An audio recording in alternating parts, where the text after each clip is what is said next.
बताएं कि चेयरमैन पाकिस्तान तहरीक-ए-इंसाफ ने एक बार फिर हुक्मरानों पर बरस पड़े। ट्वीट में लिखा, ये लोग पिछले 30 साल से पाकिस्तान को लूट रहे हैं। ये लोग मौजूदा मुआशी बदहाली के जिम्मेदार हैं। मजीद लिखा, इन चोरों को हमारे कौमी असासों को फरोख्त करने की हरगिज इजाज़त नहीं होनी चाहिए।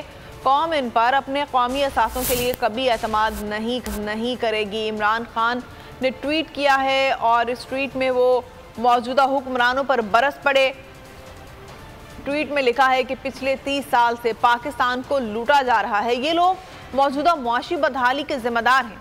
मजीद लिखा, इन चोरों को हमारे असासों को फरोख्त करने की हरगिज इजाज़त नहीं होनी चाहिए। कौम इन पर अपने कौमी असासों के लिए कभी एतमाद नहीं करेगी। अहम खबर से आपको आगाह कर रहे हैं। आपको बताएं कि इमरान खान ने ट्वीट किया है जिसमें वो मौजूदा हुक्मरानों पर बरस पड़े। सब्सक्राइब करें और बेल दबाएं ताकि कोई खबर रह न जाए।